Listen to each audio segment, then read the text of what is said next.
এই গাছের গোড়াটা আফ্রিকার জঙ্গল থেকে আনা হয়েছে, আর দাসাটা ওখানটা থেকে হায়ারে এসছে।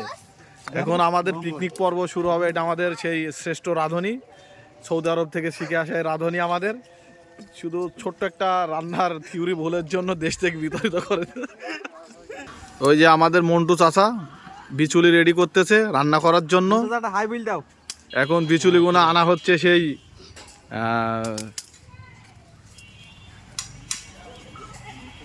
নাইজেরিয়া থেকে বিচুলিগুলো আনা হবে। এই যে আমাদের ডন বাচ্চা ভাই হঠাৎ জঙ্গলে হারিয়ে গেছিল, আমরা কুড়ি পাইছি।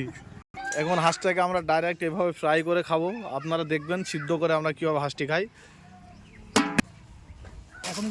এই যে আমাদের এখনো হাঁস রেডি দেখেন, এখনো আমরা এই যে হাঁস রেডি। আমরা হাঁস নিয়ে এসেছি ব্রাজিলে সেই আমাজন জঙ্গল থেকে। এই যে হাঁস আমাদের, এই যে যারা হাঁসপ্রিয় মানুষ শীতের সময় হাঁস আর খিচুড়ি। সুন্দরবন থেকে আগত আমাদের সেই ভাই আজকে হাঁসের মাংস খাবে বলে ক্লিন শেভ করতেছে, এবং আমাদের সেই সাথে বড় ভাইও মনে না খেয়ে না দিয়ে রয়েছে, কয় যে আজকে ভ্রজন প্রীতি ভালোই হবে। আমরাও রেডি, আপনারা চলে আসেন। এই যে বাচ্চারা আফ্রিকার জঙ্গলের দিকে চলে গেছে। কোথায় গেলে ভাইরা দেখুন, আপনারা কিন্তু এই বাসটা নিতে হবে কোরিয়া থেকে। কোরিয়ার বাস ছাড়া হাঁসটি নাড়াথাড়া করতে পারবেন না।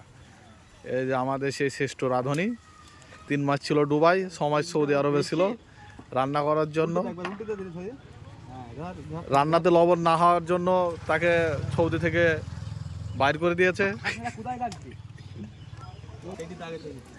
এই যে আবার দেখুন হাঁসটিকে সেই লাটাপাটা করে বাঁধিয়ে জবাই দেওয়া হয়েছে। গায়ে প্রচুর বরশক্তির কারণে আমরা 15 জন মিলে হাঁসটি জবাই দিয়েছি।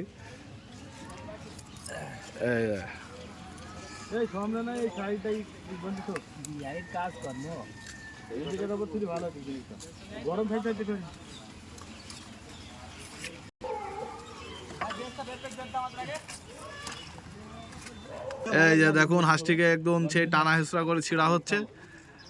এই যে দেখুন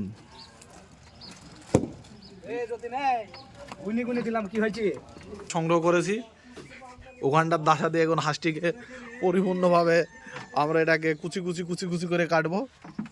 হাঁসটার আমরা ওখানটার দাসা দিয়ে হাঁসটা কাটা শুরু করেছি।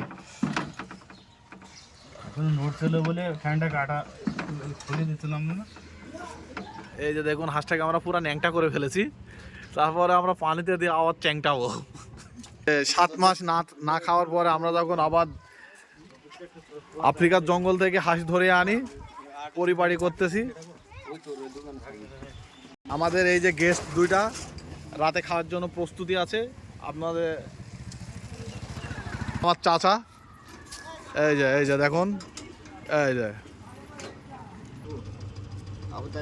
আবু তাহের ভাই, ও তো কি বলবো, ওকে তো ও তো আমাদের সাথে বিশৃঙ্খলা করেছে, আমাদের একবার দুঃখ দিছে, সবাই মিলি কইলিছে আমাদের ভুলিনি। আমরা তো এক জায়গায় বাজারে থাকি, আমাদের তো এক কথা বলার দরকার ছিল, সেটাও করিনি। এই জন্য আমরা ডিভোর্স দেওয়া হয়েছে তাকে, ঠিক না ভাই?